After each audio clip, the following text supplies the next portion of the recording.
Hello बच्चों, आज हम कक्षा 8वीं के अभ्यास सागर में दोपहरी कविता से संबंधित अलंकार के बारे में पढ़ेंगे।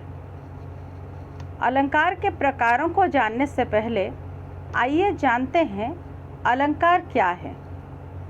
अलंकार का अर्थ है आभूषण और ये उसका शाब्दिक अर्थ है। अलंकार दो शब्दों के योग से बना है, एक है अलम और दूसरा है कार।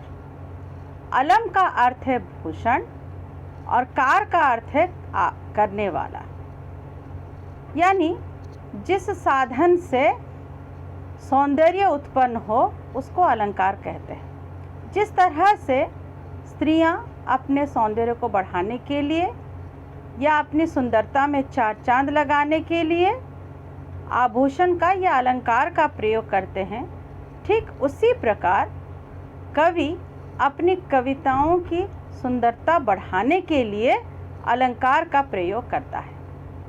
अलंकार के मुख्यतः दो प्रकार हैं, एक है शब्दालंकार और दूसरा है अर्थालंकार। शब्दालंकार में मुख्यतः तीन प्रकार के अलंकार आते हैं, एक है अनुप्रास अलंकार, दूसरा यमक अलंकार और तीसरा श्लेष अलंकार। शब्दालंकार यानी शब्द से कविता में अगर चमत्कार उत्पन्न हो तो वहाँ पर शब्दालंकार होता है।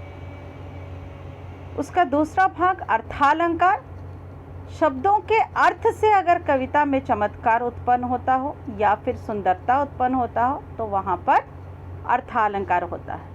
अर्थालंकार के मुख्यतः 5 प्रकार हैं। पहला है उपमा अलंकार, रूपक अलंकार, मानवीकरण अलंकार, अतिशयोक्ति अलंकार और उत्प्रेक्षा अलंकार। पाठ संख्या 4 में अनुप्रास अलंकार यानी शब्दालंकार के एक भेद और अर्थालंकार के 3 भेद के बारे में आज हम अभ्यास करेंगे। अर्थालंकार के उपमा अलंकार है, रूपक अलंकार और मानवीकरण अलंकार। तो चलिए शुरू करते हैं अभ्यास। प्रश्न संख्या 1, निम्नलिखित काव्य पंक्तियों को ध्यान से पढ़िए। घूम घूम जो बल खाती थी सर्प सरीखी, कोई बाहर नहीं निकलता सांझ समय तक, नभ पर चमचम चपला चमकी, लाली मेरे लाल की जित देखूं तित लाल। इन काव्य पंक्तियों में मोटे काले शब्दों में जिस वर्ण की आवृत्ति हुई है उसे शब्द सहित लिखिए। पहली पंक्ति में स वर्ण की आवृत्ति हुई है सर्प और सरीखी में, दूसरी पंक्ति में स वर्ण की आवृत्ति हुई है सांझ समय में, तीसरी पंक्ति में च वर्ण की आवृत्ति हुई है चमचम चपला चमकी में, चौथी पंक्ति में ल वर्ण की आवृत्ति हुई है लाली लाल और लाल में। इस प्रकार के प्रयोग कविता के सौंदर्य में वृद्धि करते हैं, इसलिए इन्हें अलंकार कहा जाता है। अलंकार, जैसा कि मैं पहले बता चुकी हूँ, अलंकार शब्द दो शब्दों यानी अलम तथा कार के योग से बनता है। अलम का अर्थ है भूषण तथा कार का अर्थ है करने वाला, यानी जिस प्रकार आभूषण स्त्रियों के सौंदर्य में वृद्धि करता है उसी प्रकार कवि अपनी रचनाओं में अलंकार के माध्यम से सौंदर्य उत्पन्न करता है। तो अलंकार की परिभाषा कुछ इस प्रकार हुई, जिस साधन से काव्य में सौंदर्य की वृद्धि होती है उसे अलंकार कहते हैं। तो आइए देखते हैं सबसे पहले अलंकार। इस करुणा कलित हृदय में क वर्ण की आवृत्ति हुई है। कहाँ पर हुई है? करुणा और कलित में। चारों चंद्र की चंचल किरणें, च वर्ण की आवृत्ति हुई है चारों में, चंद्र में और चंचल में। ये सब अनुप्रास अलंकार के उदाहरण हैं। अनुप्रास अलंकार को अंग्रेजी में अलिटरेशन कहा जाता है। जहाँ एक वर्ण की एक से अधिक बार आवृत्ति होती है वहाँ पर अनुप्रास अलंकार होता है। जिस तरह से पहले उदाहरण में दिया गया है, करुणा और कलित में क वर्ण की आवृत्ति हुई है, चारों चंद्र की चंचल किरणें में च वर्ण की आवृत्ति हुई है। तो आइए देखते हैं अनुप्रास अलंकार से संबंधित उदाहरण। प्रश्न संख्या 3, निम्नलिखित काव्य पंक्तियों में से अनुप्रास अलंकार के उदाहरण छांटकर लिखिए तथा कारण भी बताइए। यहाँ पर आप लोगों को लिखना है कि अनुप्रास अलंकार कहाँ हुआ है और क्यों हुआ है, उसका स्पष्टीकरण देना है। क, तरणी तनुजा तट तमाल तरुवर बहु छाए। तरणी तनुजा तट तमाल तरुवर में त वर्ण की आवृत्ति के कारण अनुप्रास अलंकार हुआ है। अब आते हैं ख में। मधुर मधुर मुस्कान मनोहर मनुज वेश का उजियाला। मधुर मधुर मुस्कान मनोहर मनुज में म वर्ण की आवृत्ति के कारण अनुप्रास अलंकार हुआ है।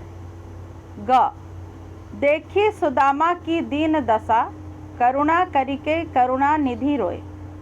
देखी दीन दशा में द वर्ण की आवृत्ति के कारण अनुप्रास अलंकार हुआ है और करुणा करिके करुणा निधि में क वर्ण की आवृत्ति के कारण अनुप्रास अलंकार हुआ है।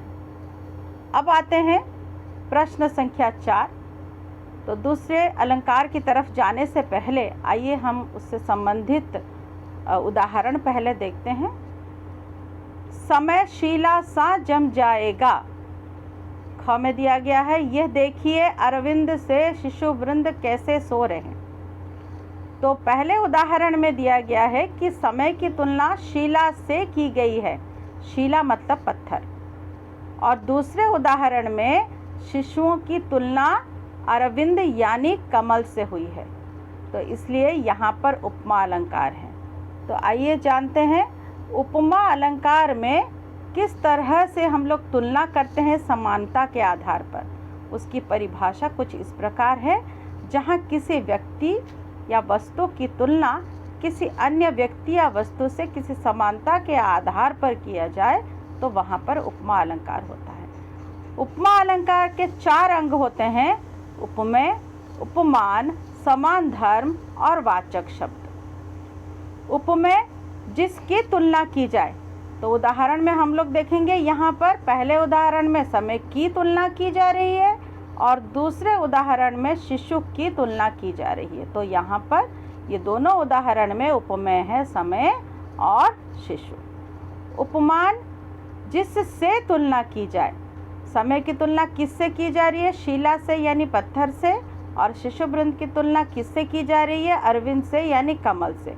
तो यहाँ पर उपमान होगा शीला और अरविंद। समान धर्म जिस गुण के कारण तुलना की जाती है, दोनों में तुलना की जाती है जिस गुण के कारण, तो वो है पहले उदाहरण में है जमुना और दूसरे उदाहरण में है कोमलता के आधार पर तुलना की जा रही है। अब वाचक शब्द क्या है इसमें?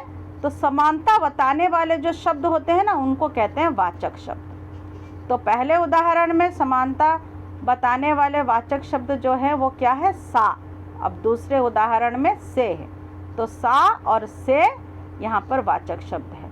वाचक शब्द से भी हम उपमा अलंकार को पहचान सकते हैं। जैसे कई तरह के वाचक शब्द है, सा, से, सी, सरीखी, इस तरह के। अब आते हैं प्रश्न संख्या 5। निम्नलिखित काव्य पंक्तियों में उपमा अलंकार को स्पष्ट कीजिए। काली सड़कें तारकोल की अंगारे सी जली पड़ी थी। इसका दिया गया है, उत्तर दे दिया गया है। सड़कों के अत्यधिक गर्म होने के कारण उनकी तुलना अंगारों से की गई है। अब ख में देखिए, एक रम्य उपवन था नंदन वन सा सुंदर। उपवन के अत्यधिक सुंदर होने के कारण उसकी तुलना नंदन वन से की गई है। ग, नंगे नंगे दीर्घकाय कंकालों से वृक्ष खड़े थे, पत्र रहित यानी पत्तों के बिना, और गर्मी से झुलस जाने के कारण उन लंबे लंबे वृक्षों की तुलना हड्डियों के ढांचे अर्थात कंकालों से की गई है। नील गगन सा हृदय शांत हो रहा। नील गगन की स्तब्धता या स्थिरता के कारण उसकी तुलना हृदय के शांत होने से की जा रही है। अब आइए प्रश्न संख्या 6 और एक अलंकार की तरफ जाने से पहले उदाहरण देखते हैं। पायो जी मैंने राम रतन धन पायो। दूसरा उदाहरण है पर नर व्याघ्र सुयोधन। अब पहले उदाहरण में हम देखेंगे कि राम जो है वो उपमेय है, राम उपमेय में रतन धन उपमान का, तथा दूसरे उदाहरण में नर उपमेय में व्याघ्र उपमान का अत्यधिक समानता के कारण आरोप किया गया है, इसलिए यहाँ पर रूपक अलंकार में। उपमा अलंकार में हम लोग देखें कि एक व्यक्ति या वस्तु की तुलना दूसरे व्यक्ति या वस्तु से की जाती है समानता के आधार पर, यार यहाँ पर उपमेय और उपमान की अत्यधिक समानता को दर्शाने के लिए उपमेय में उपमान का अभेद आरोप किया जाएगा, यानी दोनों में कोई भेद नहीं है ऐसा दिखाया गया होगा काव्य की पंक्तियों में। तो जहाँ और इस रूपक अलंकार को अंग्रेजी में मेटाफोर कहते हैं। तो देखते हैं परिभाषा, जहाँ उपमेय और उपमान की अत्यधिक समानता को प्रकट करने के लिए उपमेय में उपमान का अभेद आरोप किया जाता है, वहाँ रूपक अलंकार होता है। तो आइए देखते हैं उस संबंधित कुछ उदाहरण प्रश्न संख्या 7 में, और रूपक अलंकार को आपको स्पष्ट करना है। क चरण कमल बंदो हरिराई। चरण उपमेय है और कमल यहाँ पर उपमान है। तो इस तरह से आपको स्पष्टीकरण लिखना है। चरण उपमेय में कमल उपमान का अत्यधिक समानता के कारण उपमेय में उपमान का अभेद आरोप किया गया है, अतः यहाँ पर रूपक अलंकार है। ठीक उसी तरह से गुरु पद पंकज सेवा। पद यानी पाद, पंकज यानी कमल। तो पद या पाद यहाँ पर उपमेय है और पंकज है उपमान। दोनों में अत्यधिक समानता के कारण पद उपमेय में पंकज उपमान का अभेद आरोप किया गया है, अतः यहाँ पर रूपक अलंकार है। तीसरा उदाहरण, मन सागर मनसा लहरी बूढ़े बहे अनेक। यहाँ मन उपमेय है तथा सागर उपमान है, और दोनों में अत्यधिक समानता के कारण मन उपमेय में सागर उपमान का अभेद आरोप किया गया है, अतः यहाँ पर रूपक अलंकार हुआ है। आइए चलते हैं नेक्स्ट एग्जाम्पल की तरफ, फिर उसके बाद हम देखेंगे अब कौन सा अलंकार हमें पढ़ना है। प्रश्न संख्या 8 में देखिए, आंधी इतराने लगी लगते ही आषाढ़ के। अब इसमें आंधी को मनुष्य के समान इतराने की क्रिया करते हुए दिखाया गया है, इसलिए यहाँ पर मानवीकरण अलंकार है। मानवीकरण अलंकार, जिसको अंग्रेजी में पर्सोनिफिकेशन कहा जाता है, इसमें किसी जड़ अथवा अचेतन तत्व पर मानवीय भावों, संबंधों और क्रियाकलापों का आरोप करके उसको मनुष्य की तरह व्यवहार करते हुए दिखाना है, और वही मानवीकरण अलंकार है। कोई भी जड़ या अचेतन तत्व पर इंसानी भावों, संबंधों और क्रियाकलापों का आरोप करके उसको इंसान की तरह काम करते हुए, इंसान की तरह भाव को दिखाते हुए उसको अगर करेंगे, वो काव्य की पंक्तियों में होगा, तो उसको मानवीकरण अलंकार हम लोग कहेंगे। प्रश्न संख्या 9 में आइए देखते हैं मानवीकरण अलंकार के कुछ उदाहरण। कलियां दरवाजे खोल खोल जब झुरमुट में मुस्काती है। यहाँ पर देखिए, कलियां दरवाजे खोलती है और झुरमुट में मुस्काती है, ये दोनों क्रियाएं जो हैं वो इंसान के द्वारा किए गए क्रियाएं हैं। मनुष्य दरवाज़ा खोलता है और मुस्कुराता भी है, ये उसके क्रियाकलाप है। तो इसको स्पष्टीकरण हम कुछ इस तरह से देंगे, कलियों को मनुष्य के समान दरवाजे खोलने और मुस्काने की क्रिया करते हुए दिखाया गया है, अतः यहाँ मानवीकरण अलंकार हुआ है। जगी वनस्पतियाँ अलसाई मुख धोती शीतल जल से। वनस्पतियों को मनुष्य के समान अलसाने और चेहरा धोने की क्रिया करते दिखाया गया है, अतः यहाँ मानवीकरण अलंकार हुआ है। मेघमय आसमान से उतर रही संध्या सुंदरी परी सी धीरे धीरे। संध्या को परी के समान धीरे धीरे उतरने की क्रिया करते हुए दिखाया गया है, अतः यहाँ पर मानवीकरण अलंकार हुआ है। अब उसके बाद आइए देखते हैं, एक काव्यांश दिया गया है, उस काव्यांश को पढ़कर उससे संबंधित प्रश्नों के उत्तर लिखना है। प्रश्न संख्या 10, काव्यांश की शुरुआत करते हैं। बदल दो ज़माना, धरा जगमगाओ, पसीना बहा धूल सोना बनाओ। घृणा को घृणा से कठिन जीत पाना, कठिन बैर को बैर से है दबाना। कठिन है बहुत राह जिंदगी की, बनाओ उसे तुम सुकोमल बनाओ। बदल दो ज़माना, धरा जगमगाओ। बहुत ही सरल है उठे को गिराना, बहुत ही सरल है बने को मिटाना। सरल है नहीं किंतु निर्माण करना, अगर हो सके तो इसे कर दिखाओ।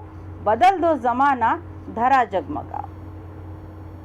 पहला सवाल है, कवि क्या करने के लिए कह रहे हैं? कवि परिश्रम करके मिट्टी को सोना बनाने की बात कर रहे हैं। धरा को कैसे जगमगाया जा सकता है? जब सभी एक साथ मिलकर एक उद्देश्य की पूर्ति के लिए कार्य करेंगे, तब ये ज़माना बदल जाएगा और धरा जगमगाने लगेगी। कवि ने किन कार्यों को कठिन कहा है? घृणा को घृणा से जीतना और शत्रुता को शत्रुता से दबाना बहुत कठिन कार्य है। कवि के अनुसार क्या करना सरल है? कवि के अनुसार उठे हुओं को गिराना, बने हुओं को मिटाना सरल है। कवि क्या कर दिखाने के लिए प्रेरित कर रहे हैं? कवि जीवन को सुकोमल बनाने, जीवन मूल्य स्थापित करने और नव निर्माण करने के लिए प्रेरित कर रहे हैं। आओ दोहराएं। प्रश्न संख्या 11, र के उचित रूप का प्रयोग करके शब्दों को दोबारा लिखना है। ग्रह, कर्म या क्रम, ट्रेन, ग्राम, धर्म, ड्रम। प्रश्न संख्या 12, निम्नलिखित शब्दों के शुद्ध रूप लिखिए। श्रीमती, ब्राह्मण, पैतृक, चिन्ह, स्थायी, दृष्टि, स्वास्थ्य, कवयित्री। प्रश्न संख्या 13, तद्भव शब्दों के तत्सम रूप लिखिए। जीव तद्भव है, तत्सम है जिह्वा। सांप, सर्प, मिट्टी, मृतिका, हाथी, हस्ती, घर, गृह, चांद, चंद्र। निम्नलिखित शब्दों में से मूल शब्द तथा प्रत्यय अलग कीजिए। योगी, योग मूल शब्द है और ई प्रत्यय है। लुहार में लोहा मूल शब्द आर प्रत्यय। धार्मिक में धर्म मूल शब्द इक प्रत्यय। सपेरा में सांप मूल शब्द एरा प्रत्यय। प्रभुता में प्रभु मूल शब्द ता प्रत्यय। प्रश्न संख्या 15, अब कुछ उपसर्ग दिए गए हैं, उनके प्रयोग से दो दो शब्द बनाने हैं। अति से अतिशय, अतिक्रम। वि से विदेश, विद्रोह। स्व से स्वदेश, स्वभाव। प्र से प्रभाव, प्रकार।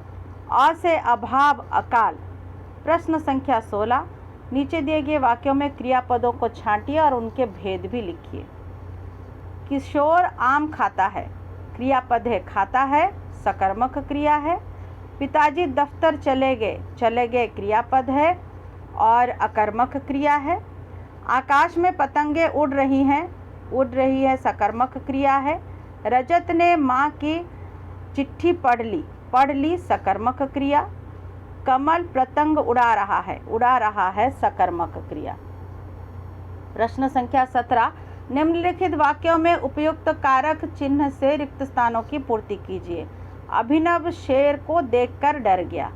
अरे तुम आ गए। आम के पेड़ पर चिड़िया चहचहा रही थी। सोहन ने लाठी से सांप को मारा। अर्जुन ने निशाना साधा और मछली की आंख भेद दी। प्रश्न संख्या 18, निम्नलिखित पुल्लिंग शब्दों के स्त्रीलिंग रूप लिखिए। क, नाती, नातिन। सदस्य, सदस्या। अभिनेता, अभिनेत्री। देवर, देवरानी। माली, मालिन। श्रीमान, श्रीमती। अब आइए आओ लिखे में प्रश्न संख्या 19 में एक चित्र दिया गया है और लगभग आपको 80 से 100 शब्दों में इस अनुच्छेद को अपने शब्दों में लिखना है। तो उम्मीद करती हूँ अभ्यास बुक आप सब पूरा कर लेंगे। दोपहरी से संबंधित जो अभ्यास है, फिर मिलते हैं नेक्स्ट वीडियो में। तब तक के लिए धन्यवाद।